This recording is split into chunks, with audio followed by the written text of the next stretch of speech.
Praise be to God. Once again, we thank and glorify our living God for this time He has granted unto us to listen to His holy word. Now, we welcome all of you in the most glorious and blessed name of our Lord and Savior, Jesus Christ. We also welcome on behalf of the Kodambakam Christian Brethren Assembly and the GLM Bookshop Ministries in Chennai.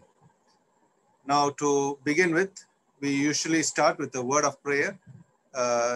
Today, the opening prayer, Brother Evangelist Paul Raj from Dindigul district, Natham, and he will be praying for the opening prayer. Over to Dindigul district, Brother Paul Raj.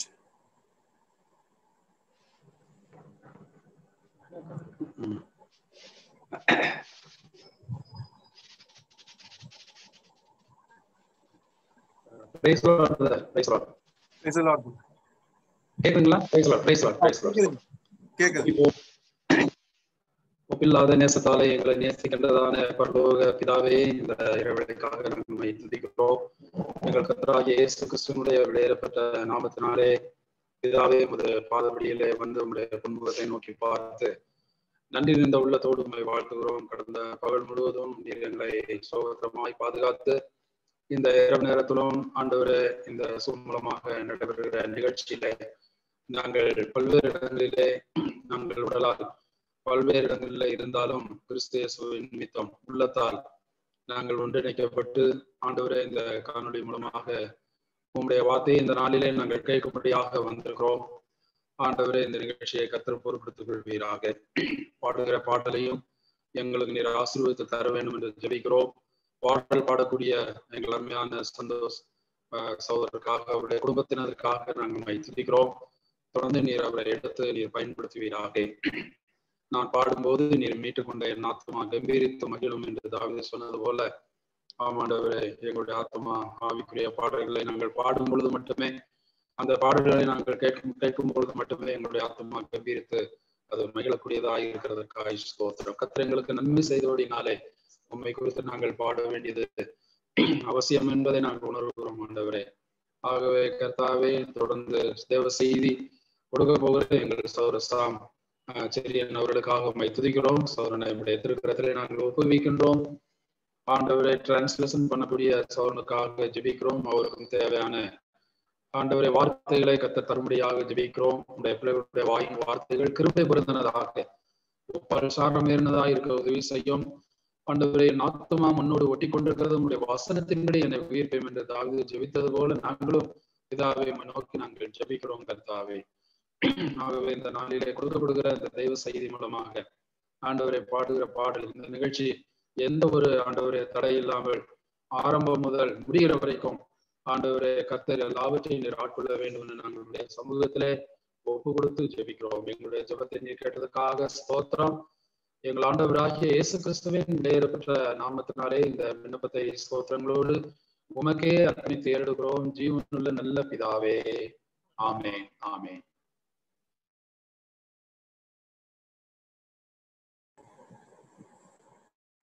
Thank you.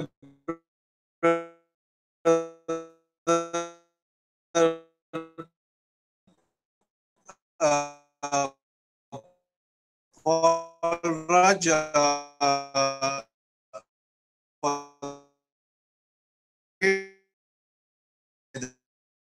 and that's going to see Doreen and Darren. They will be singing 2 Tamil songs. Over to my family.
தொடர்ந்து நாம் 171வது பாட்டை பாடுவோம். அல்லேலூயா கர்த்தரையே ஏகமாய் துதியுங்கள் என்று ஆரம்பிக்கும் பாடல்.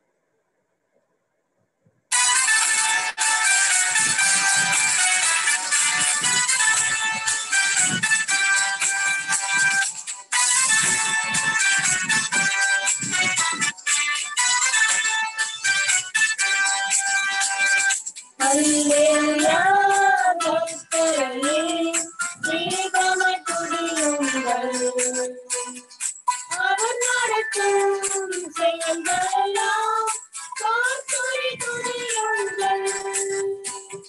வல்லமையாய் கிரியை செய்யும் வல்லவரை துதியுங்கள்.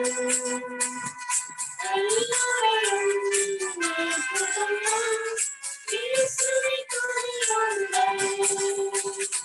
ராஜாதிராஜனாம் இயேசுராஜன் பூமியில் ஆட்சி செய்வார். அல்லேலூயா அல்லேலூயா தேவனை துதியுங்கள்.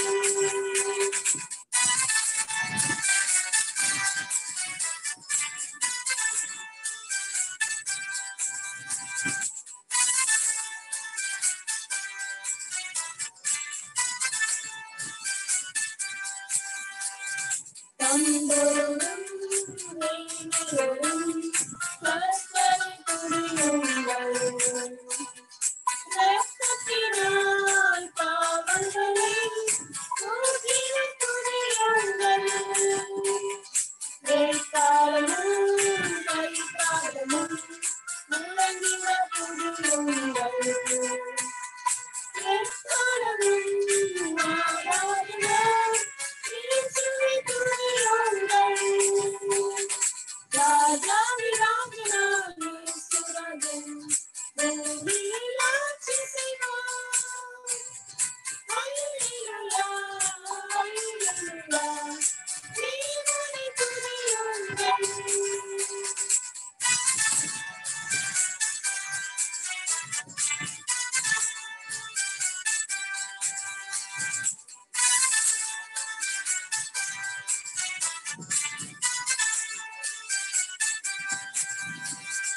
சூரியனே சந்திரனே தேவனை துதியுங்கள். உயிர்களும் எங்களும் அழிப்பை துதியுங்கள். அக்கினியே கரிமலையே கருத்துரை துதியுங்கள். அக்கினியாய் கரிமலையே துதி துதி துதியுங்கள். ராஜாதிராஜனாம் இயேசுராஜன் பூமியில் ஆட்சி செய்வார். அல்லேலூயா அல்லேலூயா தேவனை துதியுங்கள்.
Praise be to God.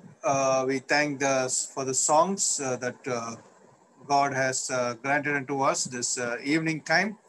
May the good Lord bless the dear ones who sang the songs. We welcome all of you in the most glorious and blessed name of our Lord and Savior, Jesus Christ. We also welcome on behalf of the Kodambakam Christian Brethren Assembly and the GLM Bookshop Ministries in Chennai. Today also, as we had for the past 2 days, 2 evenings, we are having with us Brother Sam Jones Chirian from Madurai Bible Bhavan, and we thank him and we thank God for him having accepted our invitation and come into this evening Bible study and decided to take on the important topics of the mind of Christ, about peace. So the 3 evening times, the last 2 evenings, we had about the mind of Christ and the peace with all believers. That is what we had seen in the first class on Monday, mind of Christ from Philippians chapter 4. And we had some wonderful, beautiful words from the first verse itself. It was very generous of beloved, dearly, joyful, and crown. So many blessed words were there seen in that first verse of a big heart for the people of God. Are we showing that same kind of big heart for one another in this 21st century? Is that what we have to introspect in our hearts? Then we have to stand firm. Then the third, a harmony, the same mind. And fourth, rejoice in the Lord, not in ourselves, and also always, and not sometimes or most of the times. And then the gentleness of character that we should possess. All these 5 points we have seen. And then yesterday, we have seen the mind of Christ from the same chapter, Philippians chapter 4, peace of God ruling our hearts and minds. The main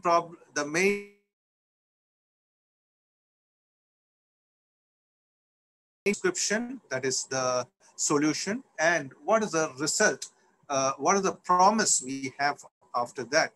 So we have seen that anxiety is a big problem, the fear, loneliness, the grip of dejection, and all that which comes into even believers. And we see that happening in David's life himself, the King David, when he was running away from Saul, who was King Saul, who was trying to pursue and kill him. So we read that in Psalm quite a number of times. So depression is a big problem in India and across the globe. So how to overcome all these? There's only one way out, and that is through the Lord and to the mind of Christ, and that is a peace of God ruling our hearts and minds. So to get over this anxiety problem, the worries that we have, it is only possible with the word of God, and there is no other way.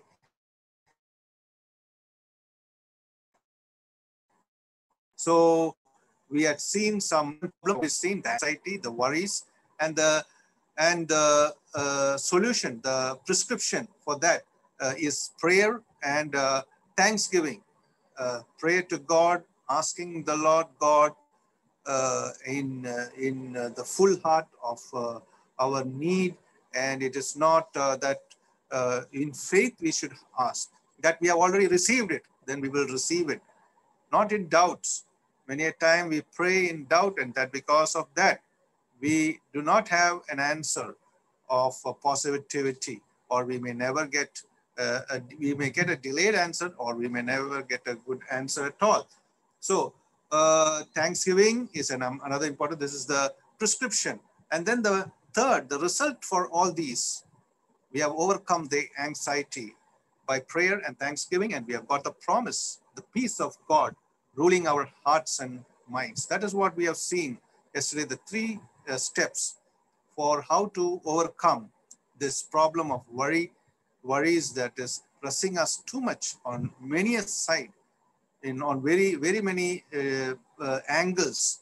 So how to come out of it, that is something that many are struggling. There's only one way, and that is the Lord Jesus Christ and His word, and through the help of the Holy Spirit. Okay, we are going to see from the same chapter, Philippians chapter 4. Again, it is about mind of Christ, and again it is about peace, but that is about another thing, peace in all circumstances. Even in very difficult times, we should have peace of God. So that is something which is very difficult for us to attain.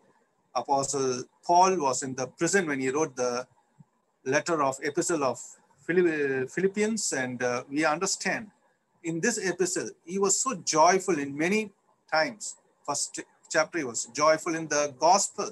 Second, we had already seen, he was joyful in the humility of the Lord Jesus Christ. Then we see he is rejoicing in the knowledge of Christ in the third chapter. Then we see he is rejoicing in the fourth chapter in the peace that is having in God in Christ Jesus. So all these we have seen, and we glorify God, and we especially Paul was writing this letter during one of the most difficult times. He was in the Roman prison. At that time, he's telling to the world, let us have the peace of God at all circumstances. If a person has to tell it with the whole heart, with a clear conscience, like Apostle Paul, in the Lord, then he should have that. So let us understand that at all circumstances, we can have still peace of God. So let us see today's message, how the Lord is leading us through Brother Sam Jones Cherian from Bible Bhavan in Madurai. We welcome Brother Sam Jones Cherian into this Bible study. This is the 156th Kodambakam Zoom Bible study meeting. We praise God for that. And here we are, this session with the topic, Mind of Christ, Peace in all circumstances.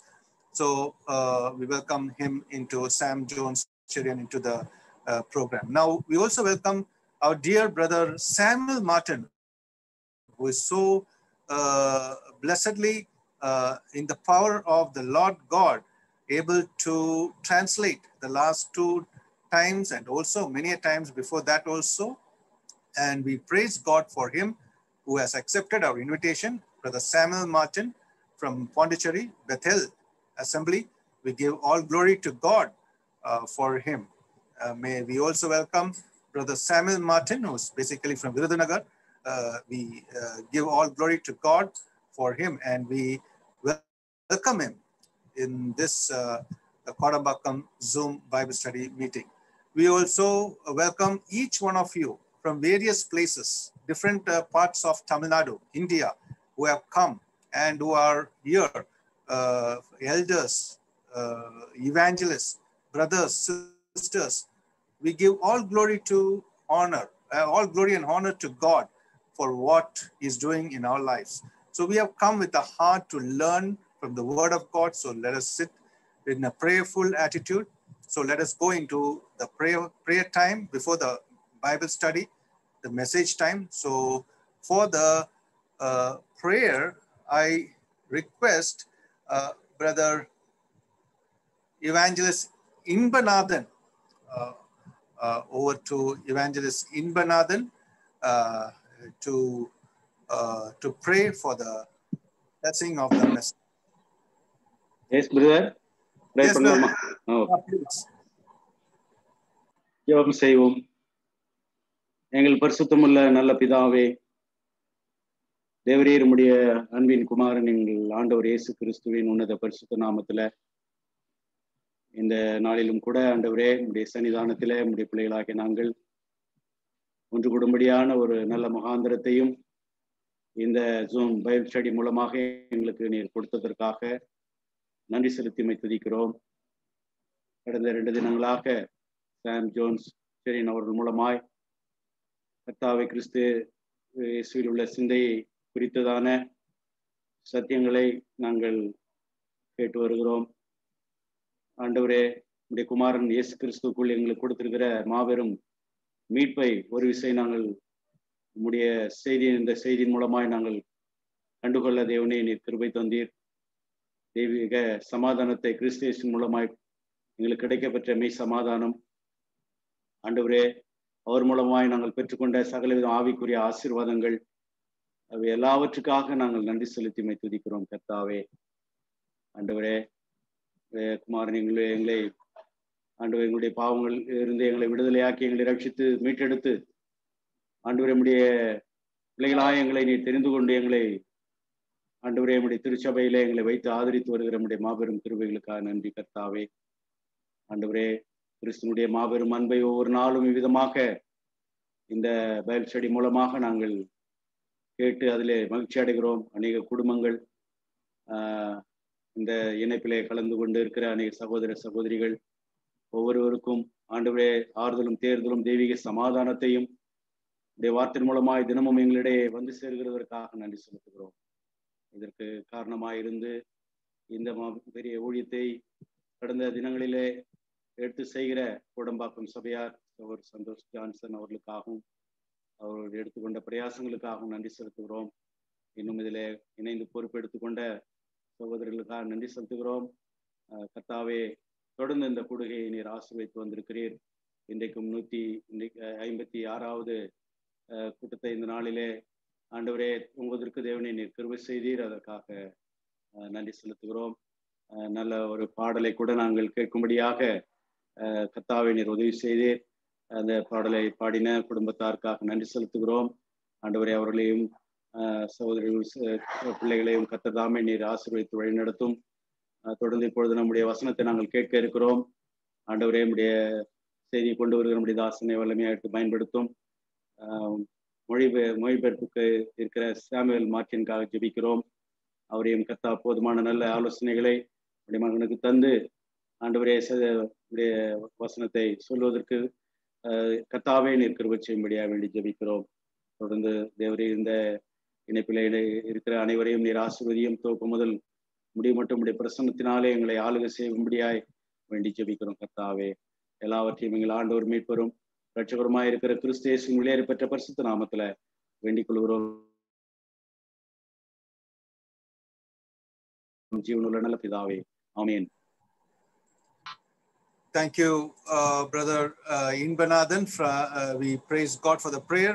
Now we are going to the Bible study. Over to Brother Sam Jones Cherian and Brother Samuel Martin. Thank you for the opportunity to share the word of God. கரிய வார்த்தையை பகிர்ந்து கொள்ளும்படியாய் கிடைத்த வாய்ப்புக்காக நன்றி.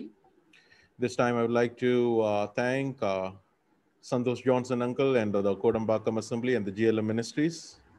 இந்த நேரத்திலே சகோதரர் Santhosh Johnson அவர்களையும் கோடம்பாக்கம் திருச்சபையும் GLM ஊழியத்தையும் அவர்கள் யாவருக்கும் நான் நன்றியை தெரிவிக்கின்றேன். These days we were thinking about the mind of Christ. இந்த நாட்களிலே கிறிஸ்துவின் சிந்தையை குறித்து நாம் சிந்தித்துக் கொண்டிருக்கிறோம். Philippians chapter 2 verse 5 says, பிலிப்பியருக்கு எழுதின நிருபம் 2ஆம் அதிகாரம் 5ஆம் வசனம் இப்படி சொல்லுகிறது, you must have the same attitude or the same mindset that you have in Christ Jesus. கிறிஸ்து இயேசுவில் இருந்த சிந்தையே உங்களிலும் இருக்க கடவது. One translation says, in your relationship with one another have the same mindset as Christ Jesus. ஒரு மொழிபெயர்ப்பு இப்படி சொல்லுகிறது, உங்களுடைய அனுதின தொடர்புகளிலே உங்களுடைய ஒருவருக்கொருவருக்கான உறவுகளிலே கிறிஸ்துவில் இருந்த குணாதிசயம் சிந்தை உங்களில் இருக்க கடவது என்று சொல்லப்படுகிறது. For the last 2 days we were discussing about the mind of Christ and what does it produce. கடந்த 2 நாட்களாக கிறிஸ்துவின் சிந்தையை குறித்தும் அது நம்மிடத்திலே எதை கொண்டு வருகிறது என்பதை குறித்தும் நாம் யோசித்துக் கொண்டிருந்தோம். First day we thought about the mind of Christ which produces peace with all believers. முதல் நாளிலே கிறிஸ்துவினுடைய சிந்தை அது நிமித்தமாக எல்லா விசுவாசிகளோடும் கூட சமாதானம் என்பதை குறித்து நாம் சிந்தித்தோம். Second day we discussed about the mind of Christ. If you have the mind of Christ, then the peace of God will guard our hearts and minds. இரண்டாவது நாள் நேற்றைய தினத்திலே கிறிஸ்துவினுடைய சிந்தை இருக்கும் என்று சொன்னால் நம்முடைய உள்ளத்தை தேவ சமாதானம் ஆண்டு கொள்ளும் காத்து கொள்ளும் என்று நாம் சிந்தித்தோம். We all have anxieties and worries of our day-to-day life. நம்முடைய ஒவ்வொரு நாளும் நம்முடைய வாழ்க்கையிலே கவலைகள் அதிகமாக இருக்கின்றன. But we all want to have the peace of God. ஆனால் தேவனுடைய சமாதானம் நமக்கு வேண்டும் என்றும் நாம் விரும்புகின்றோம். But in between that there is a prescription, that is prayer, supplication and thanksgiving and letting known our request to God. அந்த இரண்டுக்கும் நடுவாக வருகிற தீர்வு அது நம்முடைய காரியங்கள் எல்லாவற்றையும் தேவனிடத்திலே வேண்டுதல்களையும் ஜெபங்களையும் தேவனிடத்திலே தெரியப்படுத்துகிற அதுதான் பரிந்துரையாய் நிற்கிறது.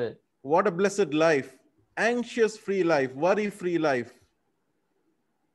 என்ன ஒரு ஆசீர்வாதமான வாழ்க்கை, கவலைகளற்ற வீண் கவலைகளற்ற வாழ்க்கை இருக்கும் என்றால். If we live a life like this, it will be a great role model for the ungodly people. இப்படியாக ஒரு வாழ்க்கை நாம் வாழுவோம் என்று சொன்னால் தேவனை அறியாத ஜனங்களுக்கு அது ஒரு முன்மாதிரியான வாழ்க்கையா இருக்கும். So today we are going to deal with the third topic, what does the mind of Christ produces in us? இன்றைக்கும் மூன்றாவது தலைப்பாக கிறிஸ்துவினுடைய சிந்தை நம்மிடத்திலே எதை கொண்டு வந்து தருகிறது என்பதை குறித்து நாம் சிந்திக்க இருக்கிறோம். The mind of Christ which produces peace in all circumstances. கிறிஸ்துவினுடைய சிந்தை அது எல்லா சூழ்நிலைகளிலும் சமாதானத்தை தருகிறது. So first topic I would like to deal in that same chapter is that the right thoughts will lead to right actions. முதலாவதாக நான் இதே அதிகாரத்திலே சரியான சிந்தனைகள் அவைகள் சரியான செயல்களுக்கு நேராய் நடத்துகிறது என்று நான் தியானிக்க விரும்புகிறேன். That is what we see in Philippians chapter 4 verse 8. பிலிப்பியருக்கு எழுதின நிருபம் 4ஆம் அதிகாரம் 8ஆம் வசனத்திலே நாம் அதைத்தான் காண்கிறோம். Finally, brothers. கடைசியாக சகோதரரே. He is concluding this epistle with this conjunction, finally. அவர் இந்த நிருபத்தை இப்படியாய் அவர் முடிக்கிறார், கடைசியாக என்று சொல்லி. So he is focusing on the most important thing. ஆகவே மிக முக்கியமான காரியங்களிலே அவர் கவனத்தை செலுத்துகிறார். He is using two words here in this passage. இந்த பகுதியிலே 2 வார்த்தைகளை அவர் பயன்படுத்துகிறார். In verse 8, the verb is think. 8ஆம் வசனத்திலே சிந்தித்துக் கொண்டிருங்கள் என்று அவர் ஒரு வார்த்தையை அங்கே சொல்லுகின்றார். The verb is think or meditate on these things. அங்கே சிந்தித்துக் கொண்டிருங்கள், நினைவில் கொள்ளுங்கள் என்று ஒரு சொல்லை அவர் பயன்படுத்துகிறார். And verse 9, do these things, do these things. 9ஆம் வசனத்திலே செய்யுங்கள், அவைகளையே செய்யுங்கள் என்று சொல்லுகின்றார்.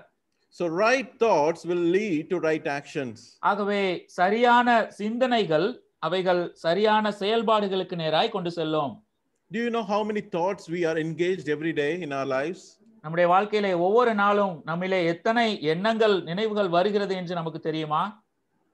One research shows that it is anywhere between 50,000 to 70,000 thoughts every day a single man thinks in his life.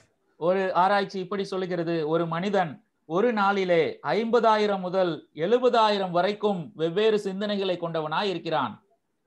We are bombarded with lots of advertisements in the newspaper, in the social media, in the Facebook, in the TV, and whatever media. We are so much bombarded with the advertisements. நாம் ஒவ்வொரு நாளும் செய்தித்தாள்களிலும் சமூக ஊடகங்களிலும் தொலைக்காட்சியிலும் அநேக விளம்பரங்களை நாம் தாக்கப்படுகின்றோம், விளம்பரங்களை நாம் உட்கொள்கிறவர்களாய் இருக்கின்றோம். Have you noticed all these advertisements or the ads want to influence or to shape what kind of thinking that you want to have? இந்த விளம்பரங்கள் எல்லாம் என்ன விதமான எண்ணம் நம்மிலே இருக்க வேண்டும் என்று ஆதிக்கம் செலுத்தும்படியாய் அவைகள் அங்கே நமக்கு முன்பாக அவைகள் கொண்டு வரப்படுகின்றன. One research shows that we are exposed around 5,000 ads every day through TV, through social media. When we travel around the world, we see so many billboards. One person is exposed to 5,000 different advertisements every day. ஒவ்வொரு நாளும் நாம் தொலைக்காட்சி வாயிலாகவும் செய்தித்தாள்கள் நாம் வெளியே செல்லும் பொழுது பார்க்கின்ற பெயர் பலகைகள் இவைகள் மூலமாய் ஒரு நாளிலே 5,000 விளம்பரங்கள் நம்முடைய கண்களுக்கு முன்பாக ஒரு மனிதனுக்கு வருகிறது என்று சொல்கின்றார்கள். They artificially create a vacuum in your life. Oh, if you don't buy this product, if you don't have this, you will feel empty in your life. Go and buy it, spend money on it, and you will have a peaceful life. அவைகள் பொய்யாக இந்த பொருட்கள் உங்களிடத்தில் இல்லை என்று சொன்னால் நீங்கள் இதை இழந்து போவீர்கள், இந்த பொருள் இல்லை என்று சொன்னால் நீங்கள் குறைபடுவீர்கள் என்று சொல்லி ஒரு மாயையை நம்மிடத்திலே உண்டு பண்ணுகின்றன. So every day we are bombarded with all the worldly thoughts and worldliness into our minds. ஆகவே உலக பிரகாரமான அநேக சிந்தனைகளினாலே நாம் அதிகமாய் தாக்கப்பட்டு கொண்டிருக்கிறோம். So in this verse of the chapter 4 verse 8, it talks about the three characteristics of our thoughts. இங்கே 4ஆம் அதிகாரம் 8ஆம் வசனம் நம்முடைய எண்ணங்களை குறித்து சிந்தனைகளை குறித்து 3 விதங்களிலே அங்கே பேசப்படுகிறது. Our thoughts we should think very carefully. நாம் மிக கவனமாக நாம் சிந்திக்க வேண்டும். And we should think very correctly. மிக சரியாக நாம் சிந்திக்க வேண்டும். And also we should think very cautiously. மிக கவனமாக ஜாக்கிரதையாக நாம் எண்ணம் கொண்டிருக்க வேண்டும். So that is what we see in verse 8 and 9. 8-9 வசனங்களிலே நாம் அவைகளை தான் காண்கிறோம். Whatever goes to our mind, it is very important. நம்முடைய மனதுக்குள்ளாய் என்னவெல்லாம் செல்லுகிறதோ அவைகள் மிக முக்கியமானவைகள். These days we don't give importance to our mind. இந்த நாட்களிலே நம்முடைய மனதிற்கு நாம் முக்கியத்துவம் கொடுப்பதில்லை. Many times people say follow your heart or follow your passion. அநேக நேரங்களிலே உங்களுடைய இதயத்தை நீங்கள் பின்தொடருங்கள், உங்களுடைய ஆசை எதுவோ அதையே நீங்கள் பின்தொடருங்கள் என்று சொல்லுகின்றார்கள். But Bible says if you follow your heart is so deceitful and it can deceive you in a great manner. ஆனால் வேதம் சொல்லுகிறது உங்களுடைய இருதயம் அது திருக்குள்ளதாய் இருக்கிறது, கேடுள்ளதாய் இருக்கிறது, அதிக ஏமாற்றம் உடையதாய் அது இருக்கிறது. But in Matthew chapter 22, God gives a commandment that we should love our God with all your heart, with all your soul, at the same time with all your mind. மத்தேயு 22ஆம் அதிகாரத்திலே கர்த்தர் இப்படியாய் ஒரு கட்டளை கொடுக்கிறார், நீங்கள் முழு இருதயத்தோடும் முழு ஆத்துமாவோடும் முழு பலனோடும் தேவனிடத்திலே அன்பு கூற வேண்டும் என்று சொல்லி. Sadly, in many of our churches we don't give so much work to our mind. நம்முடைய சபையிலே மிக வருத்தத்துக்குரிய காரியம் அதிகமான சிந்திக்கும்படியான வேலையை நம்முடைய மனதிற்கு நாம் கொடுப்பதில்லை. We are so passionate about the work of the Lord.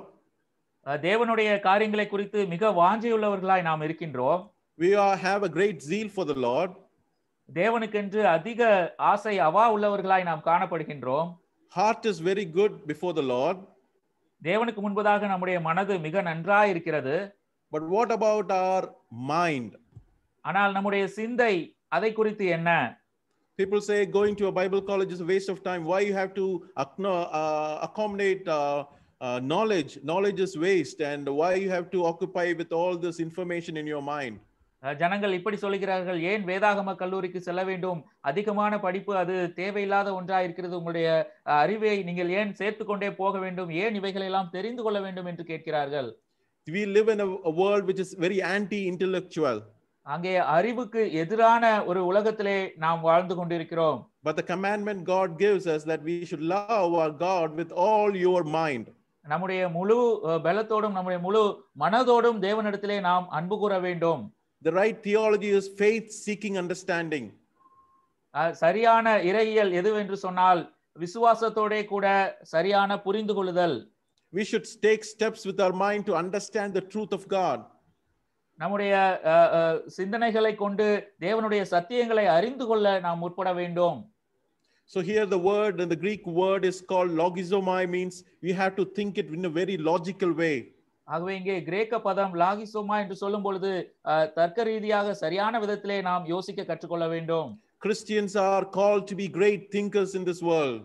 கிறிஸ்தவர்கள் இந்த உலகத்திலே மிக நன்றாய் யோசிக்கக்கூடியவர்கள், சிந்திக்கக்கூடியவர்கள் என்று பெயர் பெற்றிருக்கிறார்கள். God says, come, let's reason together. நாம் ஒன்றாய் வந்து எது சரி என்று யோசித்து பார்ப்போம் என்று கர்த்தர் நம்மை அழைக்கின்றார். So let us put a lot of importance for the right thoughts in our minds. ஆகவே நம்முடைய மனதிலே சரியான சிந்தனைகளுக்கு மாத்திரம் நாம் இடம் கொடுக்க நாம் முயற்சி செய்வோம். If we have right thoughts or mind, we will have a right ministry or actions. நம்மிலே சரியான சிந்தனைகள், சரியான எண்ணங்கள் இருக்கும் என்று சொன்னால் நம்முடைய செயல்பாடுகளும் ஊழியங்களும் சரியா இருக்கும். Many times our ministries, our actions are going wrong because the starting point is wrong. அநேக நேரங்களிலே நம்முடைய செயல்கள் அல்லதென்றால் நம்முடைய ஊழியங்கள் தவறாய் போவதற்கு காரணம் அதனுடைய ஆரம்ப இடம் அது தவறாய் இருக்கிறது. Because the starting point is our mind and we should have the right thoughts, then only it will lead to right actions and right ministries. அங்கே ஆரம்ப புள்ளி அது நம்முடைய மனது, நம்முடைய சிந்தையா இருக்கிறது. அங்கே சரியான எண்ணங்கள் இருக்கும் பொழுது அதை தொடர்ந்து சரியானவைகள் வெளிவரும். So around 70 to 80,000 thoughts we think every day, and what we are doing with this thought, am I correctly, carefully, cautiously thinking about all these thoughts in my mind? 70,000 80,000 எண்ணங்கள் என்னிடத்திலே ஒவ்வொரு நாளும் வரும் பொழுது அவைகளை சரியாய் கவனமாய் ஜாக்கிரதையாய் நான் சிந்தித்துக் கொண்டிருக்கிறேனா? Many times we lead a life that is based on feelings and emotions, but God is expecting to lead our life with the right mind and with the right thought. அநேக நேரங்களிலே நாம் உணர்வு பூர்வமாக உணர்ச்சி வசப்பட்டு சிந்திக்கிறவர்களாய் இருக்கிறோம். கர்த்தர் நம்முடைய சிந்தையை கொண்டு அறிவு சார்ந்து நாம் சிந்திக்க வேண்டும் என்று அவர் விரும்புகின்றார். So verse 8 says, think all these things, think. 8ஆம் வசனம் இப்படி சொல்லுகிறது, சிந்தித்துக் கொண்டிருங்கள், சிந்தியுங்கள். Have a correct logic in your mind. உங்களுடைய சிந்தையிலே சரியான எண்ணம் கொண்டிருங்கள். So what is the logic that we see in verse 8? ஆகவே 8ஆம் வசனத்திலே நாம் காண்கிற அந்த தர்க்க ரீதியான காரணம் அது என்னவாய் இருக்கிறது? Think about true things. உண்மையுள்ளவைகள் எவைகளோ? If you have true things, it will produce noble things. உண்மைகள் எவைகள் இருக்கும் என்று சொன்னால் உண்மையானவைகள், அவைகள் ஒழுக்கம் உள்ளவைகளை, மேலானவைகளை கொண்டு வரும். Noble things will produce right things. ஒழுக்கம் உள்ளவைகள், மேலானவைகள், அவைகள் நீதியுள்ள காரியங்களை கொண்டு வரும். And right things will produce pure things. நீதி உள்ளவைகள் அவைகள் சுத்தமான கற்புள்ள காரியங்களை அங்கே கொண்டு வரும். And pure things will produce very lovely things. கற்புள்ள காரியங்கள் அன்பு நிறைந்த காரியங்களை கொண்டு வரும். And lovely things produces very admirable things. அன்பு நிறைந்த காரியங்கள் அவைகள் நற்கீர்த்தியை கொண்டு வரும்.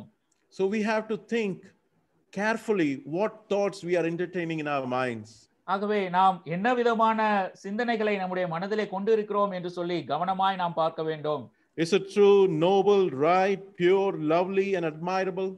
அவைகள் உண்மையுள்ளவைகளாய், ஒழுக்கம் உள்ளவைகளாய், நீதி உள்ளவைகளாய், கற்புள்ளவைகளாய், அன்புள்ளவைகளாய், நற்கீர்த்தி உள்ளவைகளாய் இருக்கின்றனவா? And the second thing is we have to think correctly. Whichever is praiseworthy and whichever is excellent, we have to think about such things. இரண்டாவதாக நாம் புண்ணியம் எதுவோ புகழ் எதுவோ அவ்விதமான காரியங்களை சிந்திக்க வேண்டியவர்களாய் இருக்கின்றோம். Don't focus about the negative things. Think about the positive things, whichever is excellent and whichever is praiseworthy. அங்கே எதிர்மறையான காரியங்களை அல்ல, நேரான சரியான காரியங்களை, எவைகள் புகழுக்குரியவைகளோ அந்த காரியங்களை நாம் சிந்திக்க வேண்டியவர்களாய் இருக்கிறோம். So we saw 6 things about the correct careful ways to think, 6 careful things. 6 விதங்களிலே நாம் கவனமாய் சிந்திக்க வேண்டியவைகளை குறித்து நாம் பார்த்தோம். And 2 things how to think correctly. மிக சரியாக சிந்திக்கும்படியாய் 2 காரியங்களை குறித்து பார்த்தோம். And the third thing is the verse we see in verse 9. மூன்றாவது குறிப்பு அது 9ஆம் வசனத்திலே நாம் காண்கிறோம். We have to think cautiously. நாம் கவனமாய் ஜாக்கிரதையோடே சிந்திக்க வேண்டும். Because whatever you think, it is going to be produced in your actions. ஏனென்றால் நீங்கள் என்னவெல்லாம் யோசிக்கிறீர்களோ அவைகள் செயலுக்கு நேராய் உங்களை கொண்டு செல்லும். Paul is saying, whatever you have learned or received or heard from me or seen in me, put into practice. Pavul இப்படி சொல்கிறார், நீங்கள் என்னிடத்தில் கற்றும் அடைந்தும் கேட்டும் கண்டும் இருக்கிறவைகள் எவைகளோ அவைகளையே செய்யுங்கள். Whatever you have learned and received and heard and seen in me, put into practice. நீங்கள் என்னிடத்திலே கற்றுக்கொண்டவைகள், பெற்றுக்கொண்டவைகள், கேட்டவைகள், கண்டிருக்கிறவைகள் இவைகளையே செய்யுங்கள். From small age onwards, growing up in a Christian family, we are so much bombarded with all the doctrines and the fundamental basics of our doctrines.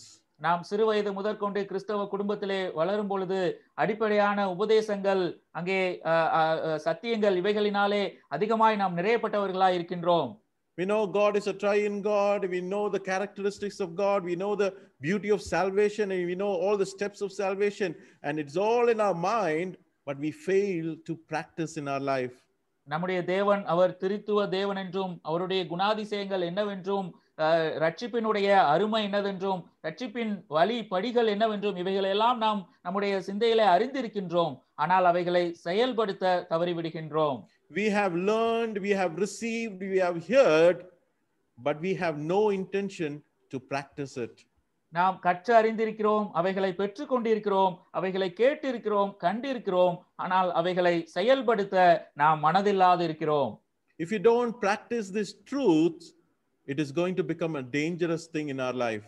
இந்த சத்தியத்தை நாம் செயல்படுத்தவில்லை என்று சொன்னால் அது அபாயகரமான விளைவுகளை நமக்கு கொண்டு வரும். Paul is saying, whatever you have learned and received and heard from me and seen in me, that you have practiced and do it in your life. Pavul சொல்கிறார், நீங்கள் என்னிடத்திலே கற்று இருக்கிறவைகள், அடைந்து இருக்கிறவைகள், கேட்டு இருக்கிறவைகள், கண்டு இருக்கிறவைகள், அவைகளை கை கொண்டு அவைகளை செயல்படுத்துங்கள் என்று சொல்லுகின்றார். Dear beloved ones, if you don't practice these things, you will make your heart hard and truth will not be penetrated in your life. அருமையானவர்களே, இந்த காரியங்களை எல்லாம் நீங்கள் கேட்டு அதை கை கொள்ளவில்லை என்று சொன்னால் சத்தியம் உங்களுடைய இருதயத்திலே அது குடிகொண்டிருக்காது. We can have so much truth in our mind, but if you don't practice it, it's going to be a failure and a dangerous thing in your life.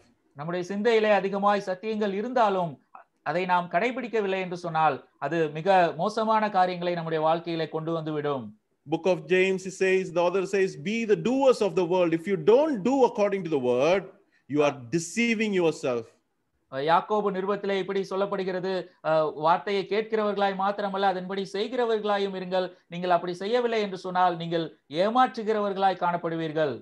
Imagine if I'm going and standing before the mirror and like see all my like all my dirt things in my life and my hair is not right, and if I come to the meeting same like that without adjusting my face or my hair, it is going to be a very horrible thing before you. நான் ஒரு கண்ணாடிக்கு முன்பாக நின்று சரியா இல்லாத என்னுடைய முகத்தை தலைமுடியை எல்லாம் சரி செய்யாமல் அப்படியாக நான் வந்து கூட்டத்திலே கலந்து கொள்வேன் என்று சொன்னால் அது மிக மோசமாக இருக்கும் அல்லவா? The mirror is like the word of God. அந்த கண்ணாடி அது தேவ வசனமாய் இருக்கிறது. When we stand and when we hear the word of God, we should change whatever is necessary to be changed. தேவ வசனத்தை நாம் கேட்கும் போது அதற்கு முன்பதாக நிற்கும் பொழுது எவைகளை எல்லாம் சரி செய்ய வேண்டும் என்று நாம் காண்கிறோமோ அவைகளை நாம் சரி செய்ய வேண்டியவர்களாய் இருக்கிறோம். Paul is saying, whatever you have seen in me, put it into practice. Do these things.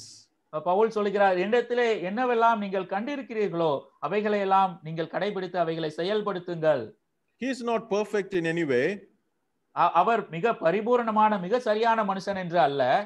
He doesn't say, I live a perfect life, so do whatever things that is seen in me. நான் மிக பரிபூரணமான வாழ்க்கை வாழ்ந்திருக்கிறேன், மிக சரியா இருந்திருக்கிறேன், என்னிடத்தில் இருப்பதையெல்லாம் நீங்கள் செய்யுங்கள் என்று அவர் சொல்லவில்லை. But he follows Christ and applying that principle in his life, he is confidently saying, follow my life. அவர் கிறிஸ்துவை பின்தொடர்கிறவராய் இருக்கின்றார். மிக தைரியமாய் அவர் சொல்லுகின்றார், அந்த காரியங்களை எல்லாம் நான் அபியாசப்படுத்தியிருக்கிறேன், என்னை நீங்கள் பின்தொடருங்கள் என்று அவர் சொல்லுகின்றார்.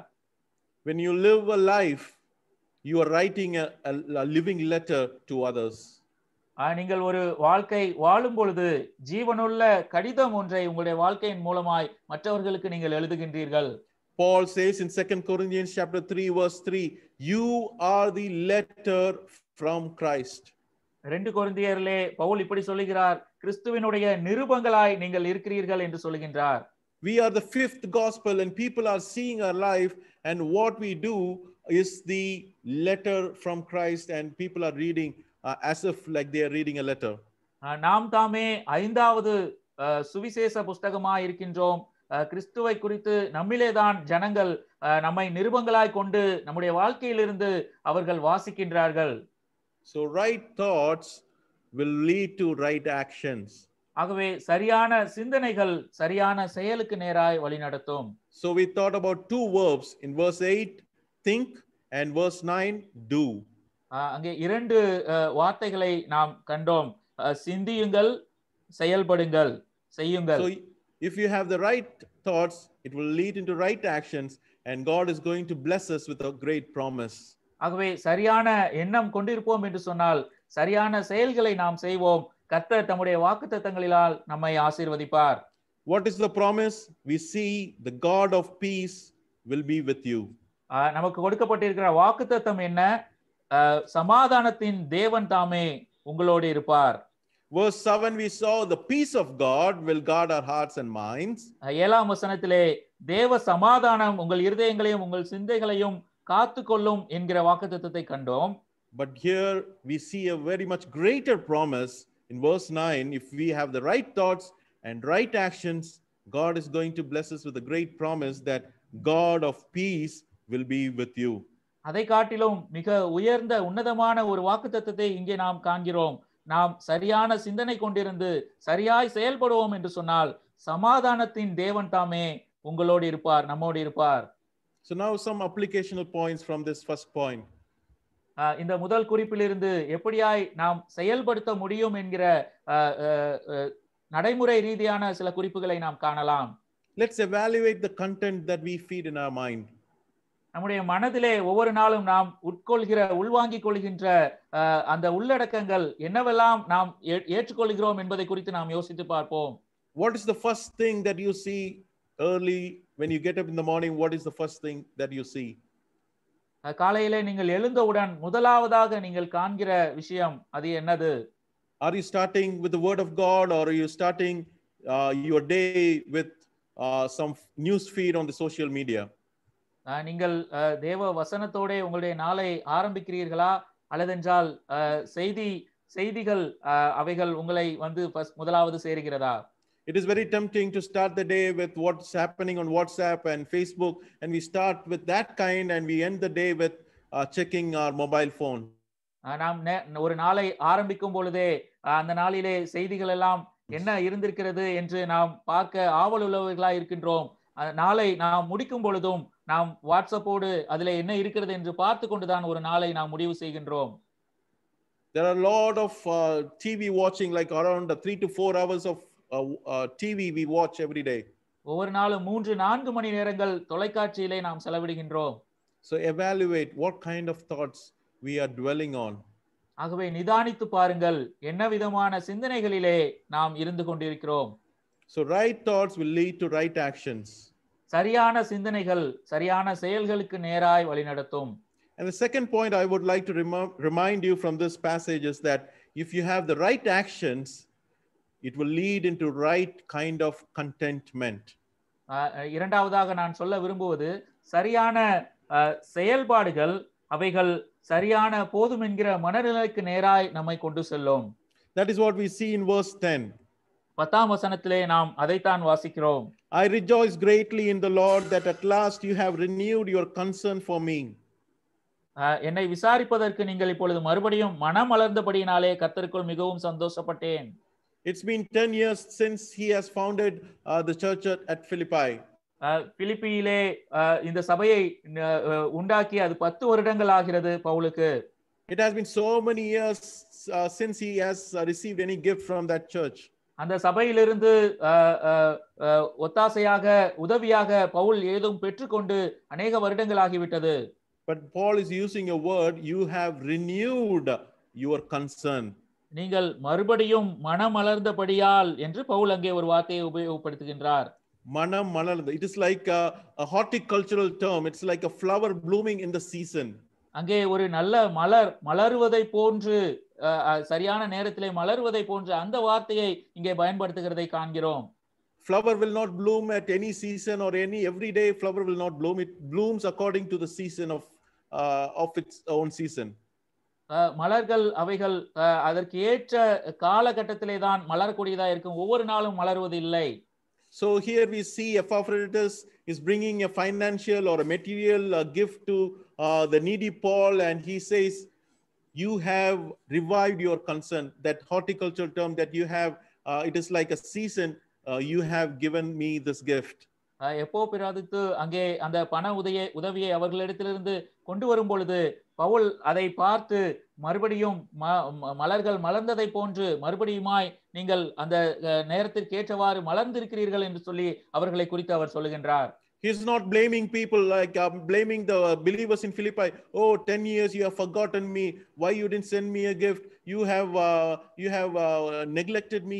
He didn't make the people feel guilty, and likewise he was not approaching this matter like that. ஏன் 10 வருடங்களாய் நீங்கள் எதுவும் உதவி செய்யவில்லை, உதவி அனுப்பவில்லையே என்று சொல்லி ஜனங்களை அவர் கடிந்து கொண்டவராய் அல்ல, அந்த விதத்திலே அவர் அணுகவில்லை. Paul never controlled people or made people feel guilty if they don't give. ஜனங்களை கட்டுப்படுத்தும்படியாய் அவர்கள் கொடுக்கவில்லை என்று சொன்னால் அவர்களை குற்றப்படுத்தும்படியாய் பவுல் ஒருபோதும் விரும்பவில்லை. In many churches now, people, pastors or evangelists say, if you don't give, God is going to curse you, or God is going to do like that, and they make people so guilty if they don't give. இன்றைக்கும் சபைகளிலே சபையின் மேய்ப்பர்கள் போதகர்கள் நீங்கள் கொடுக்கவில்லை என்று சொன்னால் கர்த்தர் உங்களை சபிக்கிறவராய் இருப்பார் என்று சொல்லி அநேக விதங்களிலே ஜனங்களை குற்றப்படுத்துகிறார்கள். But here Paul is very understanding. He says, you had no opportunity to show it. Pavul நன்றாய் புரிந்து கொண்டவராய் காணப்படுகின்றார். அப்படி செய்ய உங்களுக்கு சந்தர்ப்பம் மாத்திரம் நேரிடவில்லை என்று அவர் சொல்லுகின்றார். So what lesson we can learn from this? இதிலிருந்து நாம் கற்றுக்கொள்கிற பாடம் என்ன? He is very content in God's provision and timing. தேவனுடைய பராமரிப்புகளிலே தேவனுடைய நேரத்திலே அவர் மிகவும் மனரம்யமாய் போதுமென்ற மனதுடையவராய் அவர் இருக்கின்றார். Giving after 10 years, no complaints, no ill feelings towards others. 10 வருடங்களுக்கு பின்புதான் கொடுக்கிறார்கள். அதை குறித்து எந்த ஒரு தவறான எண்ணமும் அவருக்கு இல்லை. Trusting in his timing and sovereignty, that confidence that he will provide in his own time. தேவனுடைய நேரத்திலும் தேவனுடைய ஆளுகையிலும் சரியான நேரத்திலே அவர் பார்த்துக் கொள்வார் என்கிற நம்பிக்கையிலும் பவுல் இருக்கின்றார். So the real contentment, one of the first secret that we have to learn is that we have to fully trust in God's perfect timing and sovereignty. ஆகவே போதும் என்கிற மனதை பொறுத்தவரையிலே நாம் கற்றுக்கொள்ள வேண்டிய முதல் காரியம் தேவனுடைய சரியான கால நேர அளவையும் அவருடைய ஆளுகையையும் நாம் ஒத்துக்கொள்வது. Second thing we see in verse 11. 11ஆம் வசனத்திலே நாம் இரண்டாவது குறிப்பை காண்கிறோம். The second secret is living a life independent of circumstances. இரண்டாவது ரகசியம் என்னவென்று சொன்னால் சூழ்நிலைகளை கொண்டு அல்ல, சூழ்நிலைகளுக்கு அப்பாற்பட்டு நாம் ஜீவிப்பது. There is a difference between a need and a greed. ஒரு தேவைக்கும் பேராசைக்கும் வித்தியாசங்கள் இருக்கிறது. Here we see verse 11, I have learned to be content whatever the circumstances. இங்கே பவுல் சொல்லுகின்றார், எந்த நிலைமையில் இருந்தாலும் மனரம்யமாய் இருக்க கற்றுக்கொண்டேன். The Greek word means I have enough. அங்கே அதற்குரிய கிரேக்க பதம் எனக்கு தேவையான அளவு என்னிடத்தில் இருக்கிறது என்று. Being satisfied whatever God provides to me. தேவன் எனக்கு என்ன கொடுக்கிறாரோ அதிலே நான் திருப்தியா இருக்கிறேன். There is no want in my life because he is the one who provides me. எனக்கு வேண்டும் என்று எதுவும் இல்லை, ஏனென்றால் எனக்கு தேவைகளை எல்லாம் கொடுக்கிறவர் அவர்தாமே. Dear brethren, let us remember that contentment doesn't come from what we have but who we have. இந்த மனரம்யம் நம்மிடத்திலே என்ன இருக்கிறதோ அதை பொறுத்து வருவதில்லை, நம்மிடத்திலே யார் இருக்கிறாரோ அவரை பொறுத்து இது வருகிறது. I would like to repeat this verse. Contentment does not come from what we have in our lives but whom do we have in our lives. போதும் என்கிற இந்த மனநிலை, மனரம்யம் நம்மிடத்திலே என்ன இருக்கிறதோ அதை கொண்டு நம்மிலே வருவதில்லை, நம்மோடு கூட யார் இருக்கிறாரோ அவரை கொண்டு அது நமக்கு வருகிறது. That is what we see in Hebrews chapter 13 verse 5. எபிரேயருக்கு எழுதின நிருபம் 13ஆம் அதிகாரம் 5ஆம் வசனத்திலே நாம் அதைத்தான் காண்கிறோம். We see a beautiful promise. Keep your life free from the love of money and be content with what you have. நீங்கள் பண ஆசை இல்லாதவர்களாய் நடந்து உங்களுக்கு இருக்கிறவைகள் போதும் என்று எண்ணுங்கள். Because God has said, ஏனென்றால் அவர் இப்படி சொல்லி இருக்கிறார், never will I leave you, never will I forsake you. நான் உன்னை விட்டு விலகுவதும் இல்லை, உன்னை கைவிடுவதும் இல்லை. So we say with confidence, the Lord is my helper. I will not be afraid. What can man do to me? அதனாலே நாம் தைரியம் கொண்டு, கர்த்தர் எனக்கு சகாயர், நான் பயப்படேன், மனுஷன் எனக்கு என்ன செய்வான் என்று சொல்லலாமே. So he learned to live a life that is independent and above the circumstances. He learned to live. ஆகவே அவர் சூழ்நிலைகளுக்கு அப்பாற்பட்டு, சூழ்நிலைகளை சார்ந்து அல்ல, அதை காட்டிலும் மேலாய் வாழ அவர் கற்றுக்கொண்டார். Here we see in verse 12, 12ஆம் வசனத்திலே நாம் இப்படி வாசிக்கின்றோம். we see the ups and downs of Paul's life. பவுலினுடைய தாழ்மையையும் அவருடைய வீழ்ச்சியையும் அவருடைய உயர்ச்சி இரண்டையுமே நாம் இங்கே பார்க்கின்றோம். We see here the word well fed. வாழ்ந்திருக்கவும் எனக்கு தெரியும் என்று அவர் சொல்லுகின்றார். We feel the word hungry. பட்டினியாய் இருக்கவும் என்றும் அவர் சொல்லுகின்றார். Living in plenty. பரிபூரணம் அடையவும். In want. குறைவுபடவும். So here all these four terminologies shows ups and downs and ups and downs. அங்கே மேலாக சென்று மறுபடியும் கீழாக வீழ்ச்சி, மறுபடியும் மேலே சென்று மறுபடியும் கீழே வருதல், இந்த மாதிரியான எல்லாவற்றையும் அவர் கண்டிருக்கிறதை நாம் வாசிக்கின்றோம். He started his life very well. He had a very best world education. He had a great education under the worldly education before the great philosopher. இங்கே அவருடைய வாழ்க்கையை மிக சரியாய் ஆரம்பித்தார். மிக பெரிய தத்துவ ஞானியின் பாதப்படியிலே அவர் தன்னுடைய உலக பிரகாரமான பாடங்களை கற்றுக்கொண்டவராய் இருந்தார். Here we see he was a great Pharisee, fulfilling all the requirements of the law. நியாயப்பிரமாணத்திற்கு தேவையான எல்லாவற்றையும் சரியாய் கடைபிடிக்கிற ஒரு பரிசேயனாய் அவர் ஆரம்பித்தார். Here we see the word well fed means it is a fattened animal. The well fed means he was fed with lot of royal rich food in his life. அவர் அங்கே எல்லாவற்றினாலும் திருப்தி செய்யப்பட்டார் என்று சொல்லும் பொழுது மிக உயரிய காரியங்களினாலே அவர் திருப்தி செய்யப்பட்டார், எல்லாம் அவருக்கு கிடைத்திருந்தது என்று நாம் அறிகின்றோம். But at the same time he also went to a phase of life he suffered hunger. ஆனால் அதே நேரத்திலே அவர் பட்டினியாய் இருக்கக்கூடிய அந்த சூழ்நிலையின் ஊடாயும் கடந்து சென்றார். He know what is meant to be having abound. அங்கே மிக நிறைவு, பரிபூரணம் என்றால் என்னவென்று அவருக்கு தெரியும். And he also learned what is need and suffered the need. Don't have the basic needs of his life. தேவைகள் இருக்கும் என்று சொன்னால் அங்கே குறைவுபட்டு அதிகமாய் தேவையிலே இருக்கக்கூடிய சூழ்நிலை என்னதென்றும் அவருக்கு நன்றாய் தெரியும். In this world we have a wrong philosophy that if you have more money I will be more content. இந்த உலகத்திலே ஒரு தவறான ஒரு கோட்பாடு இருக்கிறது, என்னிடத்திலே அதிக பணம் இருக்கும் என்று சொன்னால் நான் அதிக திருப்தியா இருப்பேன் என்று நினைக்கின்றார்கள். Oh, if God gives me so much money I can help so many people, why God is not giving me so much money? தேவன் எனக்கு அதிகமாய் பணத்தை கொடுப்பார் என்று சொன்னால் நான் அநேகருக்கு உதவி செய்யலாமே, தேவன் ஏன் எனக்கு அதிகமாய் பணத்தை கொடுப்பதில்லை என்று யோசிக்கிறார்கள். Beloved ones, in this passage, we have learned a great secret is that contentment is not connected with a quantity. அருமையானவர்களே, நாம் இங்கே ஒரு அருமையான ரகசியத்தை கற்றுக்கொள்கின்றோம். மனரம்யம் போதும் என்கிற மனது அது எண்ணிக்கையினாலே அதிகமா இருக்கிறதுனாலே நமக்கு வருவதில்லை. He was hungry, he was in need, but he said, I have learned to be content. அவர் பட்டினியாய் பசியாய் இருந்திருக்கிறார், குறைவிலே இருந்திருக்கிறார், ஆனாலும் கூட நான் மனரம்யமாய் இருக்க கற்றுக்கொண்டேன் என்று சொல்கின்றார். Contentment is a learned ability. அங்கே மனரம்யம் போதும் என்கிற மனது அது கற்றுக்கொண்டு வருகின்ற ஒரு குணமாய் இருக்கிறது. It is not going to happen in one day. We have to learn it every day. அது ஒரே நாளிலே நமக்கு கிடைத்து விடுவதல்ல, ஒவ்வொரு நாளும் நாம் கற்றறிய வேண்டிய ஒரு காரியம். Many times there are so many reasons for us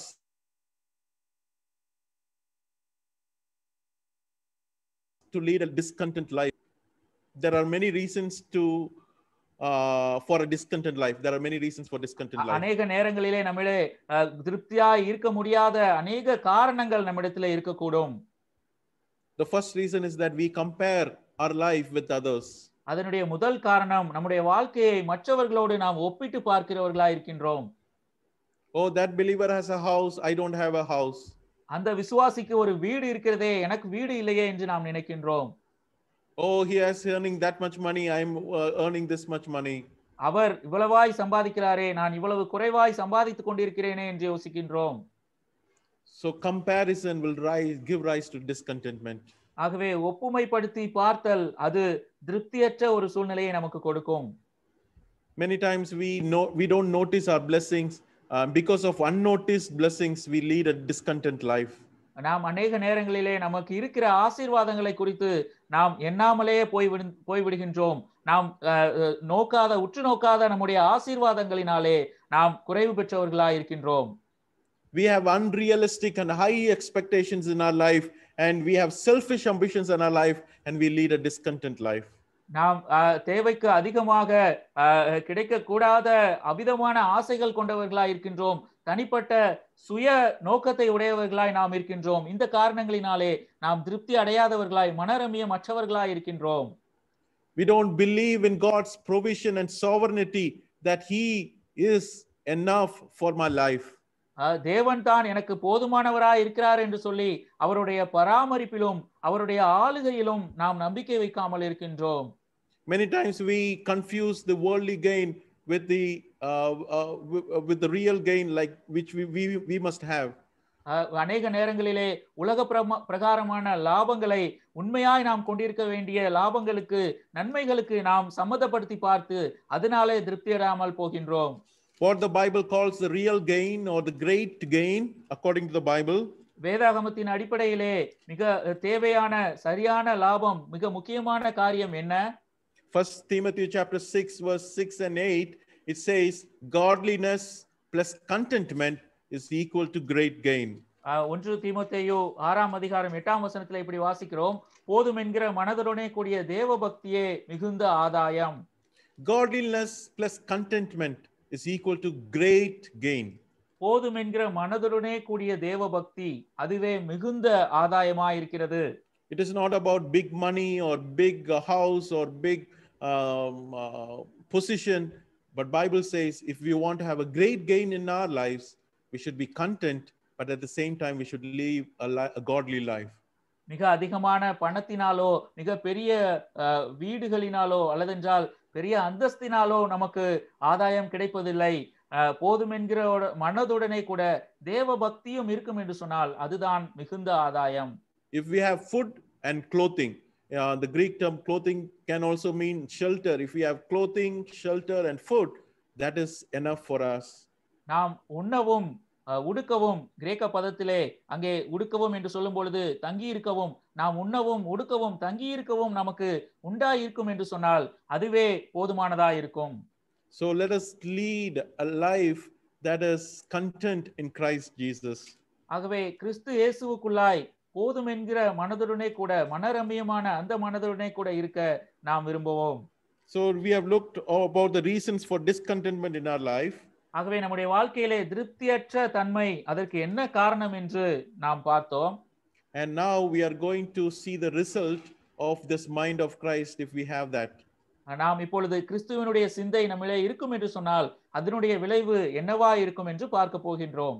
Early in the message, if we have the right actions, we will have God of peace with us. நாம் முன்னதாக பார்த்தோம், நாம் சரியான செய்கை உடையவர்களா இருப்போம் என்று சொன்னால் சமாதானத்தின் தேவன் தாமே நம்மோடு இருப்பார் என்று நாம் பார்த்தோம். But here we see if we have this right contentment in our life, Paul says in verse 13, I can do everything through him who gives me strength. சரியான விதத்திலே மன ரம்மியம் போதும் என்கிற மனது நம்மிலே இருக்கும் என்று சொன்னால் பவுல் 13ஆம் வசனத்திலே சொல்கின்றார், என்னை பலப்படுத்துகிற கிறிஸ்துவினாலே எல்லாவற்றையும் செய்ய எனக்கு பலன் உண்டு. A man who is from jail, beaten and accused by fellow brethren, accused by false teachers and his own people, he says, I can go through all these circumstances through Christ who strengthens me.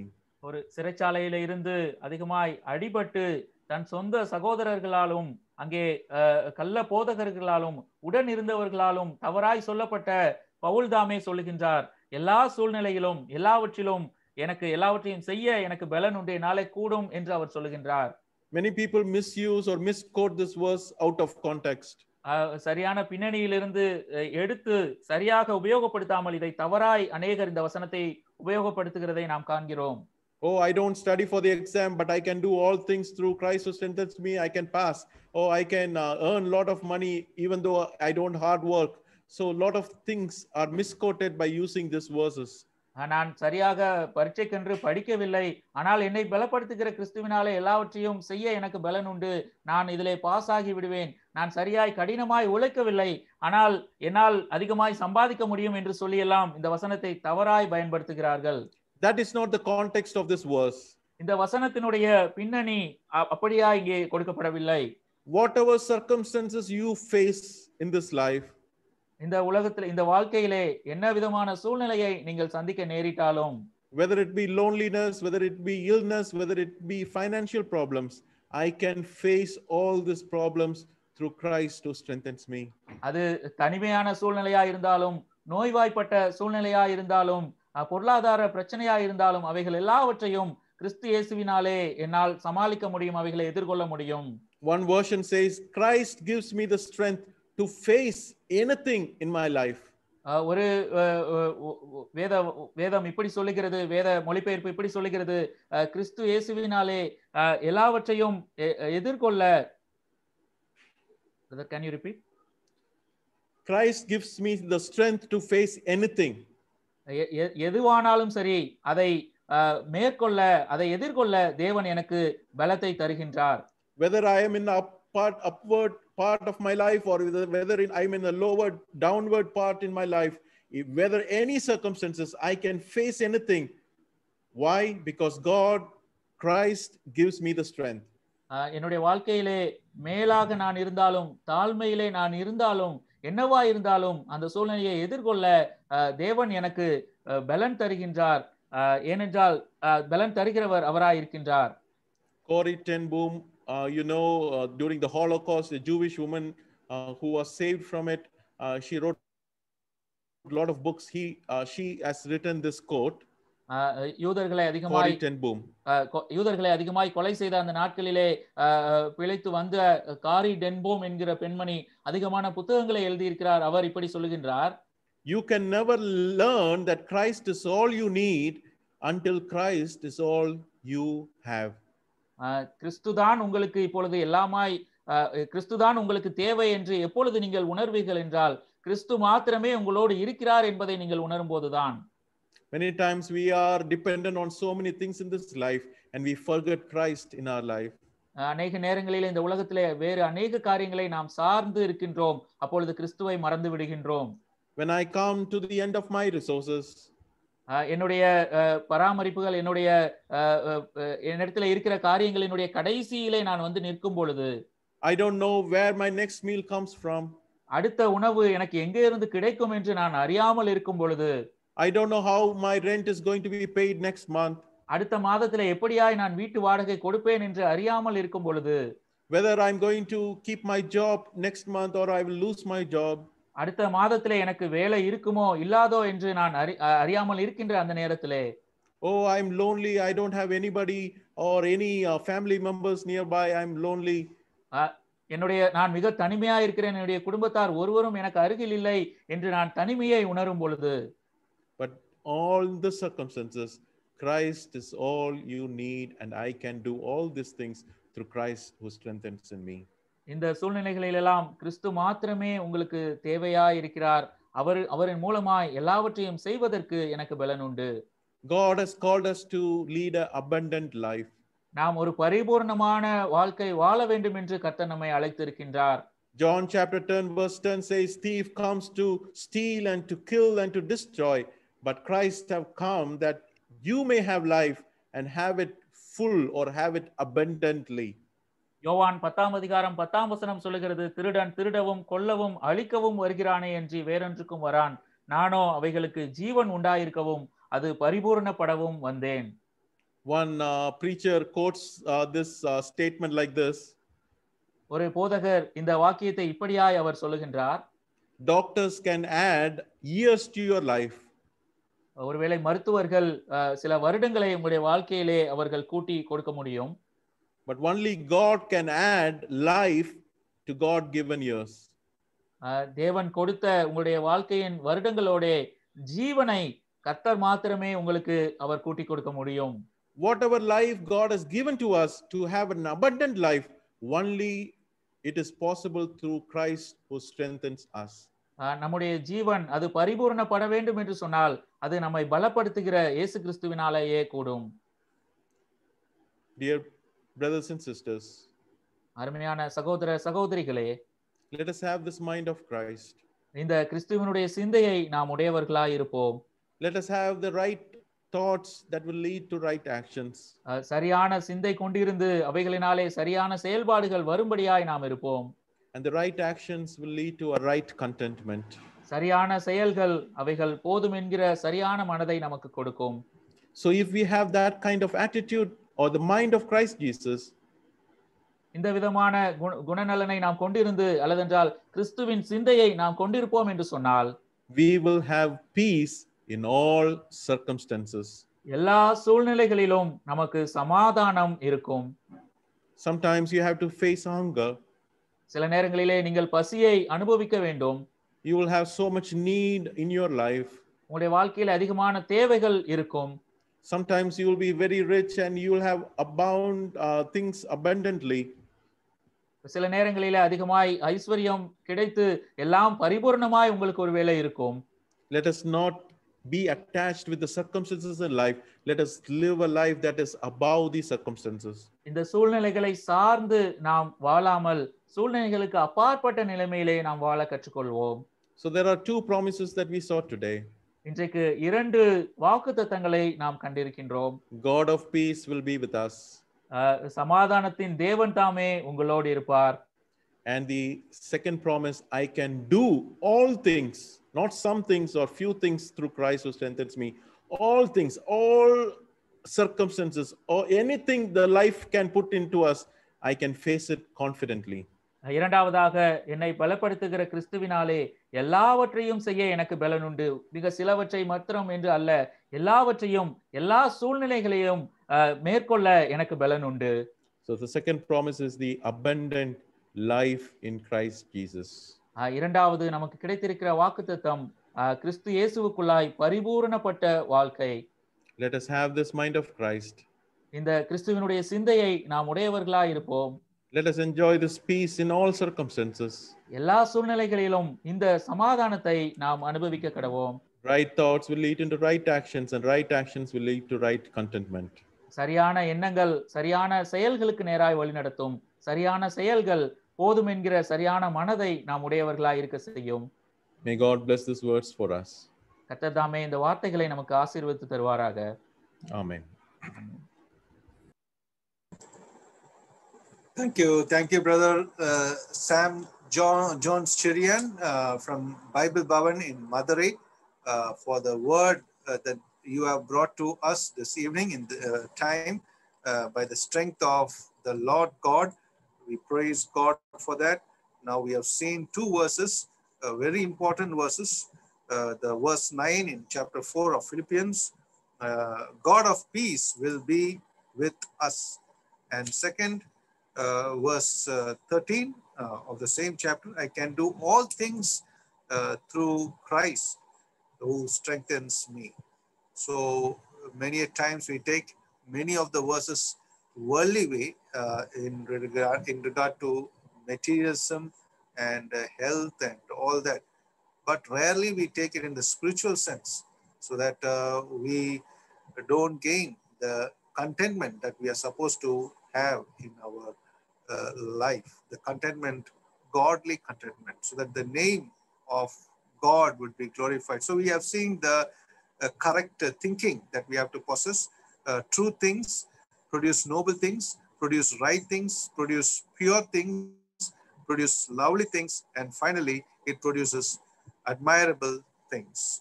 And next, we know, we have seen that if we think these in the right way, definitely we will do, our actions also will be correct in the Lord. So many a times we take it philosophically that we are good, we are nice, but others are, we find faults in others. But the thing is, we have to introspect our life.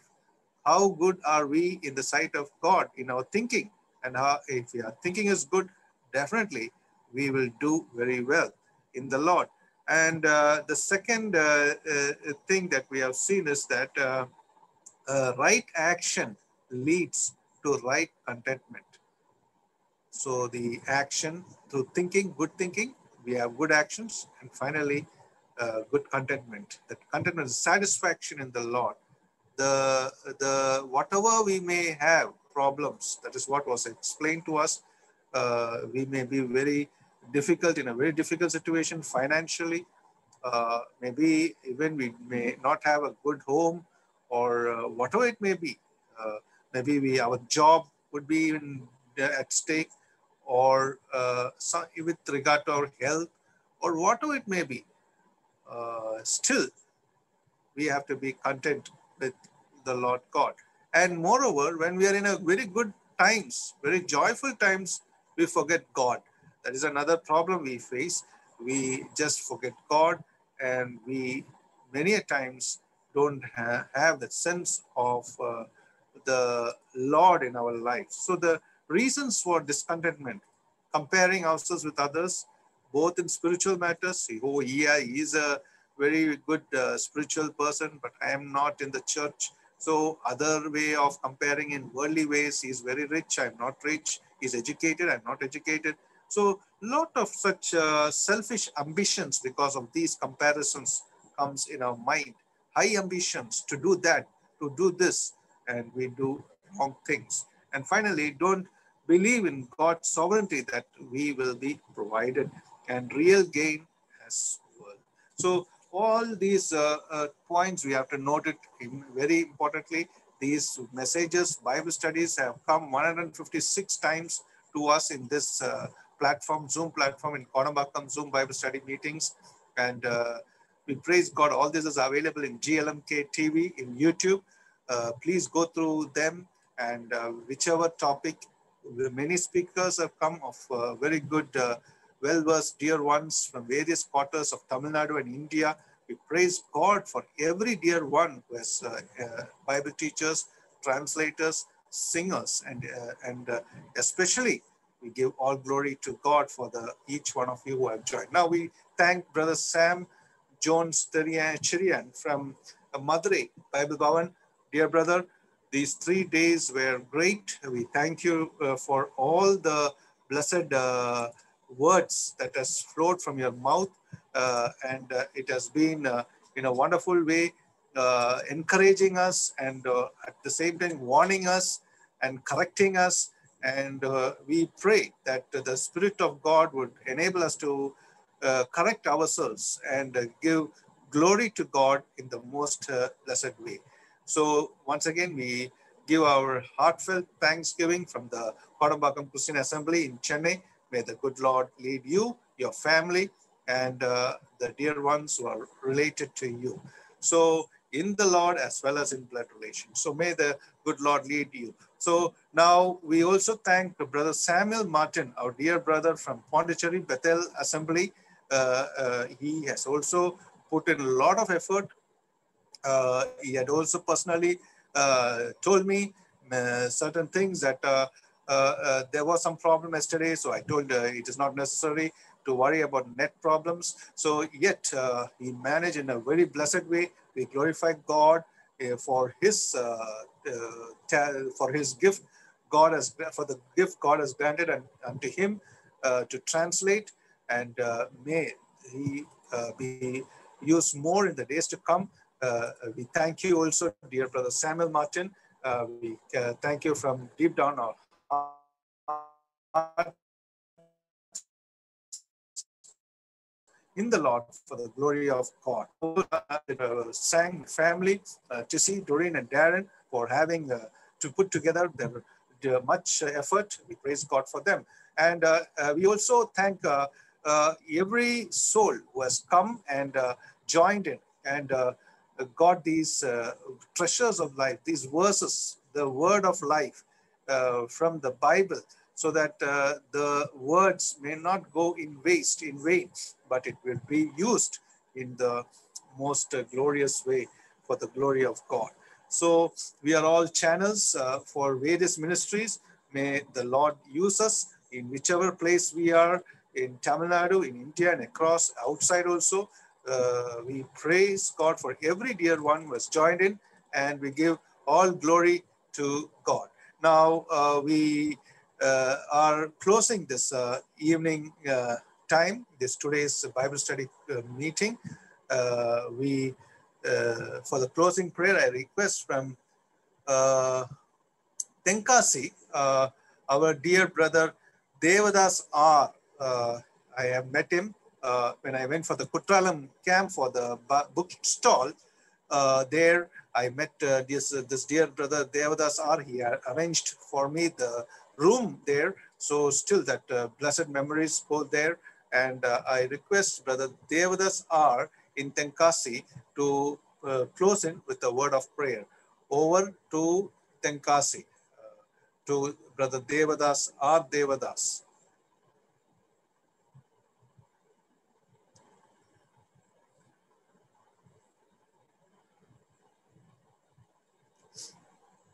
I think there's some problem, so we will.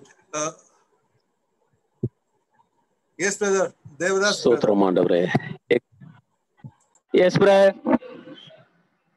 Okay, brother. Okay. எங்களை நேசிக்கிறதான அன்பான தகப்பனே, இந்த அருமையான வேளைக்காக நாங்கள் நன்றியுள்ளத்தோடு உம்மை துதிக்கிறோம் ஆண்டவரே, ஸ்தோத்திரிக்கிறோம். உம்முடைய விலையேறப்பட்ட சமூகத்திலே நாங்கள் வந்து இந்த ஜூம் இணைப்பின் மூலமாக ஆண்டவரே இந்த பிலிப்பியர் நிறுவனத்தில் உள்ள காரியங்களை சிந்திக்கும்படியாக தேவரே எங்களுக்கு இரக்கம் பாராட்டின தயவுக்காக நாங்கள் நன்றியுள்ளத்தோடு உம்மை துதிக்கிறோம் ஆண்டவரே, ஸ்தோத்திரிக்கிறோம். ஆண்டவரே உம்முடைய தாசனாகிய ஆண்டவரே சாம் ஜோன்ஸ் மூலமாக ஆண்டவரே உம்முடைய சத்திய வேத வசனங்களை தெளிவாக ஆண்டவரே எங்களுக்கு ஆண்டவரை பகிர்ந்து கொடுக்கும்படியாக உம்முடைய மகனை நீ பயன்படுத்தினே நாங்கள் நன்றி செலுத்துகிறோம். ஆண்டவரே இந்த அநித்தியமான உலக வாழ்விலே போதும் என்கிற மனதுடனே கூடிய ஆண்டவரே தேவ பக்தியே மிகுந்த ஆதாயம் என்றும், அப்படிப்பட்ட நிலையில எந்த சூழ்நிலையிலும் மன ரம்யமாய் நான் வாழ கற்றுக்கொண்டேன் என்று சொல்லி பவுல் தன்னுடைய வாழ்க்கையில ஆண்டவரே அந்த வாழ்ந்திருக்கும் தெரியும், தாழ்ந்திருக்கும் தெரியும் என்கிற நிலைமையில எல்லா சூழ்நிலையிலும் யாரையும் பாரப்படுத்தாதபடி, கஷ்டப்படுத்தாதபடி ஆண்டவரே எங்களுக்கு ஒரு முன்மாதிரியாக வாழ்ந்த அந்த அனுபவத்தை நாங்கள் இந்த நாளிலே ஒரு முறை கூட தியானிக்கும்படியாக ஆண்டவரை நீர் எங்களுக்கு இரக்கம் பாராட்டினதுக்காக நாங்கள் நன்றி செலுத்துகிறோம். பயன்படுத்தின பாத்திரத்துக்காக நாங்கள் நன்றியுள்ளத்தோடு துதிக்கிறோம், ஸ்தோத்திரிக்கிறோம். இன்னும் நல்ல ஆவிக்குரிய வரங்களை கொடுத்து வல்லமையாய் பயன்படுத்துவீராக. குடும்பங்கள் பிள்ளைகள் எல்லாரையும் ஆசீர்வதிப்பீராக, நன்மை நிரப்புவீராக.